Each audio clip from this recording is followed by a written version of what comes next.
ನಮಸ್ಕಾರ. ಇದು ಸುದ್ದಿ ವಿಶ್ಲೇಷಣೆ. ನಾನು ಶಶಿಧರ್ ಭಟ್. ಇದು ನನ್ನ ಡಿಜಿಟಲ್ ವಾಹಿನಿ. ಇದನ್ನು ಲೈಕ್ ಮಾಡಿ, ಸಬ್ಸ್ಕ್ರೈಬ್ ಮಾಡಿ, ಬೆಲ್ ಐಕಾನನ್ನು ಪ್ರೆಸ್ ಮಾಡೋದಕ್ಕೆ ಮರಿಬೇಡಿ. ಹಾಗೆಯೇ ಸಾಧ್ಯ ಆದರೆ ಸಹಾಯ ಮಾಡಿ, ಸ್ವತಂತ್ರ ಪತ್ರಿಕೋದ್ಯಮವನ್ನು ಉಳಿಸಿ ಬೆಳೆಸಿ. ಸೊ ಈಗ ನಾನು ದೆಹಲಿ ರಾಜಕಾರಣದ ಕುರಿತು ಮಾತನಾಡ್ತಾ ಇದ್ದೀನಿ.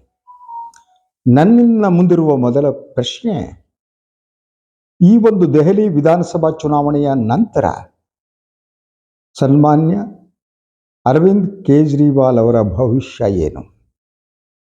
ಆಮ್ ಆದ್ಮಿ ಪಕ್ಷ ಉಳಿಯುತ್ತಾ? ಇದು ಬಹಳ ಮುಖ್ಯವಾದ ಪ್ರಶ್ನೆ.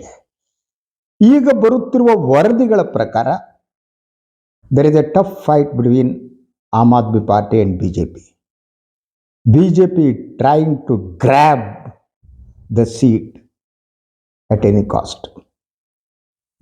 ಸೊ ಇವತ್ತಿನ ಸುದ್ದಿ, ಆಮ್ ಆದ್ಮಿ ಪಕ್ಷದ ಮುಖ್ಯಮಂತ್ರಿ ಅಭ್ಯರ್ಥಿ ಅರವಿಂದ್ ಕೇಜ್ರಿವಾಲ್ ಹಾಗೂ ಸಿಸೋಡಿಯಾ ಇಬ್ಬರ ಮೇಲೂ ಕೂಡ ಅವರನ್ನು ಪ್ರಾಸಿಕ್ಯೂಟ್ ಮಾಡುವುದಕ್ಕೆ ಕೇಂದ್ರ ಗೃಹ ಇಲಾಖೆ ಅನುಮತಿ ನೀಡಿದೆ.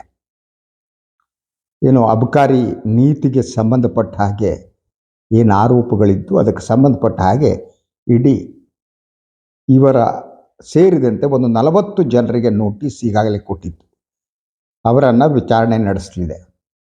ಸೊ ಈ ವಿಚಾರಣೆಯ ಸಂದರ್ಭದಲ್ಲಿ ಅವರು ಬಂಧಿಸಲಾಗುತ್ತಾ ಮತ್ತೆ ಐ ಡೋಂಟ್ ನೋ. ಆದರೆ ಚುನಾವಣಾ ಸಂದರ್ಭದಲ್ಲಿ ಈ ಇಬ್ಬರು ನಾಯಕರು ತೀವ್ರ ಸಂಕಷ್ಟಕ್ಕೆ ಸಿಲುಕಿದ್ದಾರೆ. ಅವರನ್ನು ಸಂಕಷ್ಟಕ್ಕೆ ಸಿಲುಕಿಸಲಾಗಿದೆ.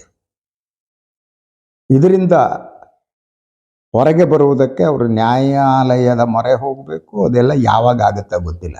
ಆದರೆ ತಕ್ಷಣ ಇದು ಚುನಾವಣೆ ಮೇಲೆ ಪರಿಣಾಮವನ್ನು ಬೀರುತ್ತೆ.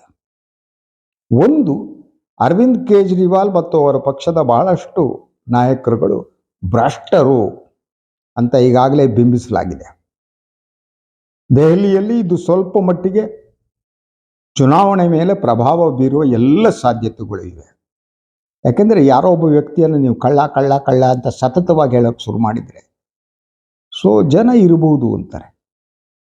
ಕಳೆದ ಸುಮಾರು 10 ವರ್ಷಗಳಿಂದ ಸೊ ಅರವಿಂದ್ ಕೇಜ್ರಿವಾಲ್ ಅವರು ಟಾರ್ಗೆಟ್ ಆಗಿದ್ದಾರೆ.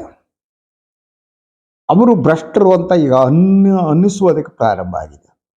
ಹಾಗಿದ್ರೆ ಅರವಿಂದ್ ಕೇಜ್ರಿವಾಲ್ ನಿಜವಾದ ಭ್ರಷ್ಟರ? ದಟ್ಸ್ ಒಂದು ಕ್ವಶನ್.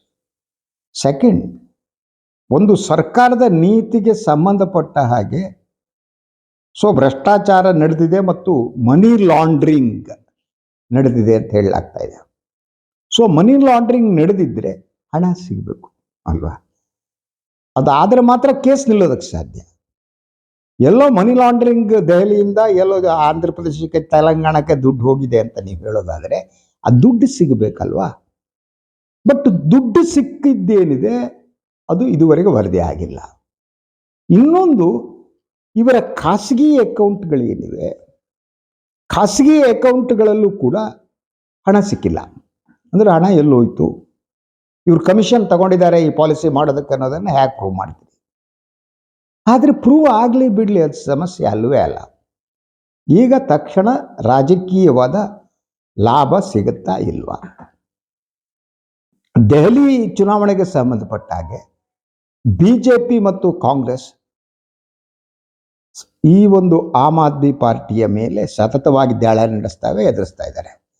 ಈ ಎರಡೂ ಪಕ್ಷಗಳು ಸೇರಿ ಅರವಿಂದ್ ಕೇಜ್ರಿವಾಲ್ ಅವರು ಭ್ರಷ್ಟರು ಅಂಥೇಳಿ ಅವರನ್ನು ಟಾರ್ಗೆಟ್ ಮಾಡ್ತಾ ಇದ್ದಾರೆ. ಅಂದರೆ ಎರಡೂ ರಾಷ್ಟ್ರೀಯ ಪಕ್ಷಗಳು ಇಂಡಿಯಾದಲ್ಲಿ ನಡೆದ ಒಂದು ಹೊಸ ಚುನಾವಣಾ ಎಕ್ಸ್ಪಿರಿಮೆಂಟನ್ನು ಮುಗಿಸುವುದಕ್ಕೆ ಸಿದ್ಧವಾಗಿವೆ ಎರಡೂ ರಾಷ್ಟ್ರೀಯ ಪಕ್ಷಗಳು.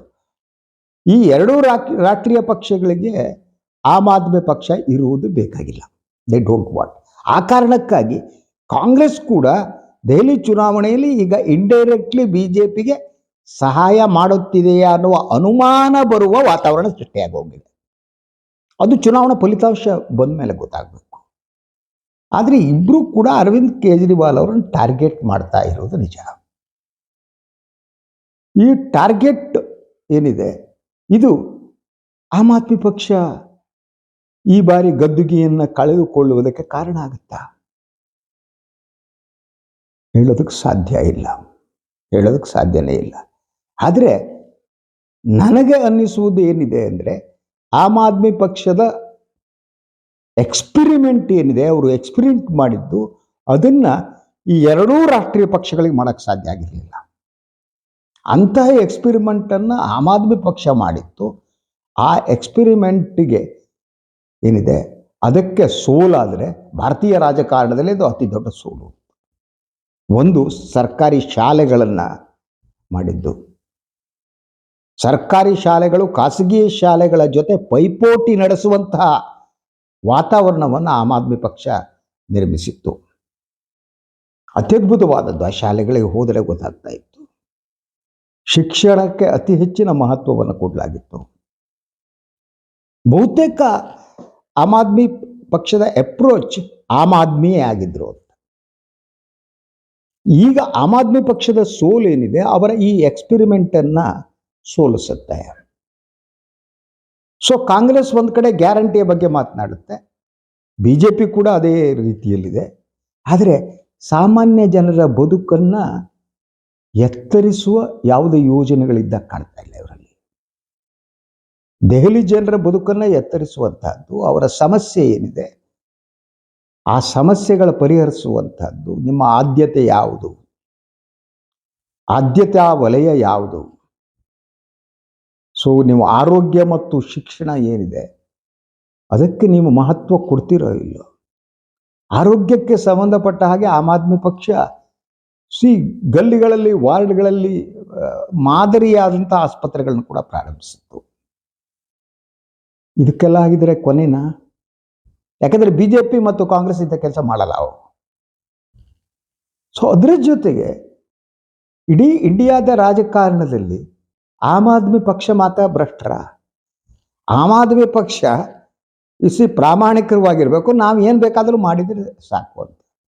ಹಲವಾರು ಭ್ರಷ್ಟ ನಾಯಕರುಗಳು BJP ಜೊತೆಗಿಲ್ವಾ? ಮಹಾರಾಷ್ಟ್ರದಲ್ಲಿ ಇರುವಂಥವ್ರು ಒಂದೆರಡು ಘೋಟಾಲಗಳ ಬಾ ಅಲ್ಲೆಲ್ಲ ಅಜಿತ್ ಪವಾರ್ ಘೋಟಾಲಗಳು. ಅಜಿತ್ ಪವಾರ್ ಈಗ BJP ಜೊತೆಗಿದ್ದಾರೆ. ಈಗ ಇತ್ತೀಚೆಗೆ ಬರುವ ಮಾಹಿತಿ ಪ್ರಕಾರ ಶರದ್ ಪವಾರ್ ಕೂಡ ಅವರ ಮಗಳಿಗೆ ರಿಹ್ಯಾಬಿಲಿಟೇಟ್ ಆದರೆ BJP ಕಡೆ ಬರ್ತಾರಂತೆ. ಇವ್ರು ಕರ್ಕೋಬಹುದು ಅಲ್ವಾ? ಭ್ರಷ್ಟರಿದ್ದಾರೆ BJP ಜೊತೆಗೆ. ಹಲವು ಭ್ರಷ್ಟ ಮಂತ್ರಿಗಳು BJPಯಲ್ಲಿದ್ದಾರೆ. ಕಾಂಗ್ರೆಸ್ನಲ್ಲೂ ಭ್ರಷ್ಟರಿದ್ದಾರೆ, ಇಲ್ಲ ಅಂತ ಅನುಮಾನ ಪಡಲೇಬೇಕಾಗಿಲ್ಲ. ಈ ಎರಡು ಪಕ್ಷಗಳು ಭ್ರಷ್ಟಾಚಾರವನ್ನು ಮಾಡಬಹುದು. ಆಮ್ ಆದ್ಮಿ ಪಕ್ಷನ ಡಿಫೆಂಡ್ ಮಾಡ್ತಾ ಇಲ್ಲ. ನೀವು ಸಿಲೆಕ್ಟಿವ್ ಆದದ್ದು. ಭ್ರಷ್ಟಾಚಾರ ಇಸ್ ದೊಡ್ಡ ಪಿಡುಗು ಈ ದೇಶದಲ್ಲಿ. ಅದನ್ನು ನೀವು ಸಿಲೆಕ್ಟಿವ್ ಆಗಿ ಒಂದು ಅಸ್ತ್ರವನ್ನಾಗಿ ಬಳಸುವುದೇ ಭ್ರಷ್ಟಾಚಾರ ಮಾಡಿದ್ದಕ್ಕಿಂತ ದೊಡ್ಡ ಅಪಾಯಕಾರಿಯಾದದ್ದು. ಅನುಮಾನ ಬೇಕಾಗಿಲ್ಲ. ಭ್ರಷ್ಟರನ್ನೆಲ್ಲ ನಿರ್ಮೂಲನ ಮಾಡಿದರೆ ನರೇಂದ್ರ ಮೋದಿಯವರು ಪಾದ ತೊಳೆದು ಅಕ್ಷತೆ ಹಾಕ್ಬೋದು, ಗಂಧ ಹಚ್ಚಬಹುದು. ಆದರೆ ಬಹಳಷ್ಟು ಜನ ಭ್ರಷ್ಟರು ನರೇಂದ್ರ ಮೋದಿಯವರ ಆಶೀರ್ವಾದದಿಂದಲೇ ರಾಜಕೀಯದಲ್ಲಿದ್ದಾರೆ. ಯಾರು ನರೇಂದ್ರ ಮೋದಿಯವರ ಪೂಜೆ ಭಜನೆ ಮಾಡ್ತಾರೆ, ಸಹಸ್ರನಾಮ ಹೇಳ್ತಾರೆ, ಅವರು ಭ್ರಷ್ಟರಾದರೂ ಓಕೆ. ಯಾರು ನರೇಂದ್ರ ಮೋದಿಯವರನ್ನ BJPಯನ್ನು ವಿರೋಧಿಸ್ತಾರೆ ಅವರು ಭ್ರಷ್ಟರಾಗೋದಕ್ಕೆ ಅವಕಾಶ ಇಲ್ಲ. ಅವರ ವಿರುದ್ಧ EDಯನ್ನು, CBIಯನ್ನು ಇನ್ನೊಂದು ಬಳಸಲಾಗುತ್ತೆ. ಸೊ ಹೀಗಾದ ಮೇಲೆ ಹಲವಾರು ಪ್ರಕರಣಗಳಲ್ಲಿ ರಾಜ್ಯ ಪಂಚಾಯತಿಗಳು ನಡೆಯುವಂಥದ್ದು, ಭ್ರಷ್ಟರು ಕಾಂಗ್ರೆಸ್ ಅನ್ನೋ ಇನ್ನೊಂದು ಪ್ರಾದೇಶಿಕ ಪಕ್ಷವನ್ನು ಬಿಟ್ಟು BJPಗೆ ಜಾಯಿನ್ ಆಗೋಂಥದ್ದು. ಸೊ ಅದಕ್ಕೇನಲ್ವ BJP ಅಂದರೆ ವಾಷಿಂಗ್ ಮಿಷಿನ್ ಅಂತ ಹೇಳಲಾಗ್ತಾ ಇದೆ. ಆ ವಾಷಿಂಗ್ ಮಿಷಿನ್ನಲ್ಲಿ ಯಾವ್ದು ಬಿತ್ತು ಎಲ್ಲ ವಾಶ್ ಆಗಿ ಬರುತ್ತೆ ಹೊರಗಡೆ. ಇಂಥ ಒಂದು ಅಪಾಯಕಾರಿಯಾದ ಒಂದು ವಾತಾವರಣ ಸೃಷ್ಟಿಯಾಗಿದೆ. ನಾನು ಅರವಿಂದ್ ಕೇಜ್ರಿವಾಲ್ ಅವರನ್ನು ಡಿಫೆಂಡ್ ಮಾಡಬೇಕಾಗಿಲ್ಲ, ಸಿಸೋಡಿಯಾ ಅವರನ್ನು ಡಿಫೆಂಡ್ ಮಾಡಬೇಕಾಗಿಲ್ಲ. ನನಗದರ ಅಗತ್ಯನೂ ಇಲ್ಲ. ನನಗಿರುವುದು ಆಮ್ ಆದ್ಮಿ ಪಕ್ಷದ ಒಂದು ಎಕ್ಸ್ಪಿರಿಮೆಂಟ್ ಏನಿದೆ, ಈ ದೇಶದಲ್ಲಿ ಹೊಸ ರಾಜಕೀಯ ಪ್ರಯೋಗ ನಡೆತ್ತಲ್ಲ, ಅದು ನನಗೆ ಭಾಳ ಮುಖ್ಯ ಆಗೋದು. ಜನರ ಜೊತೆಗೆ ಜನರಿಗೆ ಸಂಬಂಧಪಟ್ಟಂಥದ್ದು, ಅದನ್ನು ರಾಜಕಾರಣ ಮಾಡುವಂಥದ್ದು ಭಾಳ ಮುಖ್ಯ ಅಂತ ಅಂದ್ಕೊಂಡಿದ್ದೆ ನಾನು. ಯಾಕೆಂದರೆ BJPಯ ಕೋಮುವಾದಿ ರಾಜಕಾರಣ, ಧರ್ಮವನ್ನು ರಾಜಕೀಯಕ್ಕೆ ಬೆರೆಸಿ ನಡೆಸುವಂಥ ಕ್ಷುಲ್ಲಕ ಕೆಲಸಗಳು, ಇನ್ನೊಂದು ಕಡೆ ಕಾಂಗ್ರೆಸ್ ಅವರ ಅಪೀಸ್ಮೆಂಟು ಆದರೂ ಈ ಟೈಪ್ ಆಫ್ ಪಾಲಿಟಿಕ್ಸ್ಗಳು. ಸೊ ಈ ಸಂದರ್ಭದಲ್ಲಿ ಆಮ್ ಆದ್ಮಿ ಪಕ್ಷದ ಅಂತಹ ಪ್ರಯೋಗ ಇರಬೇಕಾಗಿತ್ತು. ಆದರೆ ಸಮಸ್ಯೆ ಏನು ಗೊತ್ತಾ? ಸೊ ಅರವಿಂದ್ ಕೇಜ್ರಿವಾಲ್ ಒಂದು ಅವರ ಒಟ್ಟಾರೆ ಅವರ ಅಪ್ರೋಚು ಶಿಕ್ಷಣ, ಆರೋಗ್ಯ ಇದಕ್ಕೆ ಮಹತ್ವ ಕೊಟ್ಟದ್ದು ಅಪ್ರಿಸಿಯೇಟ್. ಆದರೆ ಅವರು ಎಲ್ಲೋ BJPಯ ಹಿಂದುತ್ವ ಇದೆಯಲ್ಲ ಅದನ್ನು ಕೌಂಟರ್ ಮಾಡೋದಕ್ಕೆ he also adapted Hindutva. I don't say it's a soft Hindutva, but it is Hindutva. So ಈ ಮೂಲಕ ಅವರು ಗೊತ್ತಿಲ್ಲದ ಹಾಗೆ BJPಯ ಬಲೆಯ ಒಳಗಡೆನೇ ಇರುವಂಥ ವ್ಯಕ್ತಿ ಅವರು ಕೇಜ್ರಿವಾಲ್. ಸೊ ಅದರಿಂದ ಅವರನ್ನು ಮಣಿಸುವುದಕ್ಕೆ BJP ಇಸ್ ಪ್ಲಾನಿಂಗ್. BJPಗೆ ಇನ್ನೂ ದೊಡ್ಡ ಥ್ರೆಟ್ ಆಗಿ ಅರವಿಂದ್ ಕೇಜ್ರಿವಾಲ್ ಯಾಕೆ ಕಾಣ್ತಾರೆ ಅಂದರೆ, ಅವರ ಟಾರ್ಗೆಟೆಡ್ ವೋಟರ್ಸ್ ಏನಿದ್ದಾರೆ ಅವರು ಬಹುಮಟ್ಟಿಗೆ BJP ಟಾರ್ಗೆಟೆಡ್ ವೋಟರ್ಸೇ ಆಗಿದ್ದಾರೆ. ಸೊ ಈ ಕಾರಣಕ್ಕಾಗಿ that is the thing. Now what will happen in this election? ನಾನು ಇಂದು ಒಂದು ವಿಶ್ಲೇಷಣೆಯಲ್ಲಿ ಹೇಳಿದ್ದೆ, ಬಹುಮಟ್ಟಿಗೆ ನನಗನಿಸುವಾಗೆ ದೆಹಲಿಯಲ್ಲಿ ಅಲ್ಪಸಂಖ್ಯಾತರು, ದುರ್ಬಲ ವರ್ಗದವರು ಈ ಎಲ್ಲ ಓಟ್ಗಳು ಕಾಂಗ್ರೆಸ್ಸಿಗೆ ಹೋಗ್ತವೆ. ಆದರೆ ಕಾಂಗ್ರೆಸ್ ಸ್ವಯಂ ಆಗಿ ಅಧಿಕಾರಕ್ಕೆ ಬರುವ ಚಾನ್ಸಸ್ ಕಾಣ್ತಿಲ್ಲ ನನಗೆ. ಇಂಥ ಸಿಚುವೇಶನ್ಲಿ indirectly it will help BJP. ಯಾಕೆಂದರೆ ಈ ಅಲ್ಪಸಂಖ್ಯಾತರು, ದಲಿತರ ಓಟ್ಗಳೇನಿದೆ ಎಂದು BJPಗೆ ಹೋಗೋದಲ್ಲ ಅಲ್ವಾ. ಆ ವೋಟ್ ಏನಿದೆ ಅದು ಆಮ್ ಆದ್ಮಿ ಪಕ್ಷಕ್ಕೆ ಹೋಗ್ತಾ ಇರುವಂತಹದ್ದಾಗಿತ್ತು. ದಟ್ನ ಆಮ್ ಆದ್ಮಿ ಪಕ್ಷಕ್ಕೆ ಹೋಗುತ್ತಿರುವ ವೋಟ್ಗಳನ್ನು Congress is grabbing and Congress situation is improving. Congress situation improve ಆದಾಗೆ ಆಮ್ ಆದ್ಮಿ ಪಕ್ಷಕ್ಕೆ ಗೂಟ ಬಗನಿ ಗೂಟ ಅಧಿಕಾರ ಕಳಿಸಿಕೊಳ್ಳುವ ಚಾನ್ಸಸ್ ಇದೆ. ಆದರೆ ಈ ಎರಡೂ ಪಕ್ಷಗಳಿಗೆ BJP ಅನ್ನುವುದು ತಮ್ಮ ವಿರೋಧಿ ಪಕ್ಷ, BJP ಅಧಿಕಾರಕ್ಕೆ ಬರಬಾರದು ಅನ್ನುವ ಕಮಿಟ್ಮೆಂಟ್ ಇದ್ದರೆ ಇವರು ಹೊಂದಾಣಿಕೆಯ ರಾಜಕಾರಣ ಮಾಡ್ತಾ ಇದ್ರು, ಕೊಡಕೊಳ್ಳುವ ರಾಜಕಾರಣ ಮಾಡ್ತಿದ್ರು, BJPಯಲ್ಲಿ ಎದುರಿಸ್ತಿದ್ರು. ಆದರೆ ಈ ಎರಡೂ ಪಕ್ಷಗಳಿಗೆ BJP ಬಂದರೂ ಓಕೆ, ಕಾಂಗ್ರೆಸ್ಸಿಗೆ BJP ಬಂದರೂ ಓಕೆ, ಆಮ್ ಆದ್ಮಿ ಬರಬಾರ್ದು, ಆಮ್ ಆದ್ಮಿಗೂ ಹೊರಟೆ BJP ಬಂದರೂ ಓಕೆ, ಕಾಂಗ್ರೆಸ್ ಬರಬಾರ್ದು. ಈ ವಾತಾವರಣ ಸೃಷ್ಟಿಯಾಗಿದೆ. ಆದರೆ ಮೇಲ್ನೋಟಕ್ಕೆ BJPಯನ್ನು ವಿರೋಧಿಸುವಂತಹ ಒಂದು ಕಾರ್ಯವಿಧಾನ ಇನ್ನೊಂದನ್ನು ಅರವಿಂದ್ ಕೇಜ್ರಿವಾಲ್ ತೋರಿಸೋದಕ್ಕೆ ಟ್ರೈ ಮಾಡ್ತಾರೆ. ಬಟ್ ಸ್ಟಿಲ್ ಅವರ ಒಳಗಡೆ ಕೂಡ ಕೇಜ್ರಿವಾಲ್ ಒಳಗಡೆ ಹಿಂದುತ್ವ ಮತ್ತು BJPಯ ಪ್ರೀತಿ ಇದೆ ಅನ್ನೋ ಅನುಮಾನ ನನಗೆ ಪ್ರಾರಂಭ ಆಗಿದೆ. ಸೊ ಕಾಂಗ್ರೆಸ್ ದೆಹಲಿಯಲ್ಲಿ ಮತ್ತೆ ಅಧಿಕಾರವನ್ನು ಹಿಡಿಯುವುದಕ್ಕಾಗಿ BJPಯನ್ನು ಸೋಲಿಸುವ ಇದಕ್ಕೆ ಹೆಜ್ಜೆನೇ ಹಾಕಿಲ್ಲ, ಹಾಗೇ ಇಲ್ಲ. So it is very difficult situation. ನಾವು ಮೂರೂ ಪಕ್ಷಗಳು ಫೈಟ್ ಮಾಡ್ತೀವಿ ಈಗ. ಆದರೆ ಚುನಾವಣೆಯ ನಂತರ ನನಗಿರುವ ಸಿಂಪಲ್ ಆದ ಸರಳವಾದ ಪ್ರಶ್ನೆ, ಈ ದೇಶದ ರಾಜಕಾರಣದಲ್ಲಿ ಹೊಸ ಎಕ್ಸ್ಪಿರಿಮೆಂಟ್ ಏನಾಯಿತು, ಅದು ಉಳಿಯುತ್ತಾ ನಾಶವಾಗಿ ಹೋಗುತ್ತೆ. ಭ್ರಷ್ಟಾಚಾರದ ಬಗ್ಗೆ ನಾನು ಗಂಭೀರವಾಗಿ ಮಾತನಾಡೋಕ್ಕೆ ಹೋಗಲ್ಲ, ಯಾಕೆಂದರೆ ಈ ದೇಶದ ಎಲ್ಲ ರಾಜಕೀಯ ಪಕ್ಷಗಳು ಎಲ್ಲರೂ ಭ್ರಷ್ಟರೇ. ಇಲ್ಲಿ ಪ್ರಾಮಾಣಿಕರು ನೀವು ಸಿಗೋದಕ್ಕೆ ಸಾಧ್ಯ. ಇಂಡಿವಿಜುವಲ್ ಕೆಲವರು ಇರ್ಬೋದು, ಆದರೆ ಆ್ಯಸ್ ಎ ಪೊಲಿಟಿಕಲ್ ಪಾರ್ಟಿ ಎಲ್ಲ ಪೊಲಿಟಿಕಲ್ ಪಾರ್ಟಿ ಭ್ರಷ್ಟರೇ. ಕಾಂಗ್ರೆಸ್ಸು ಭ್ರಷ್ಟರೇ, BJPನೂ ಭ್ರಷ್ಟರೇ, ಆಮ್ ಆದ್ಮಿನೂ ಸ್ವಲ್ಪ ಮಟ್ಟಿಗೆ ಭ್ರಷ್ಟರು ಇರ್ಬೋದು. ಸೊ ಅದರಿಂದ ಈ ಭ್ರಷ್ಟತೆಯ ಪ್ರಶ್ನೆಯನ್ನು ತೆಗೆದುಕೊಂಡಾಗ ಅದನ್ನ ಹ್ಯಾಂಡಲ್ ಮಾಡಬೇಕಾದ ರೀತಿ ಬೇರೆ, ಅದನ್ನು ಮೂಲೋತ್ಪಾಟನೆ ಮಾಡೋದಕ್ಕೆ ಭಾಳ ಮುಖ್ಯವಾದ್ದು. ಅದಕ್ಕೆ ಈ ಚುನಾವಣಾ ರಾಜಕಾರಣ ಕಾರಣ.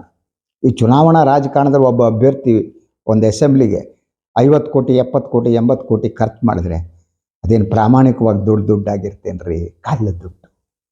ಕಾಂಗ್ರೆಸ್ನವ್ರದ್ದು ಕಳ್ಳ ದುಡ್ಡು, BJPಯವ್ರದ್ದು ಕಳ್ಳ ದುಡ್ಡು, ಆಮ್ ಆದ್ಮಿ ಪಕ್ಷದ್ದು ಕಳ್ಳ ದುಡ್ಡು. ಈ ಕಳ್ಳ ದುಡ್ಡನ್ನು ಖರ್ಚು ಮಾಡಿ ಇವ್ರು ಏನು ಮಾಡ್ತಾರೆ ಅನ್ನೋದು ಮುಖ್ಯವಾದದ್ದು.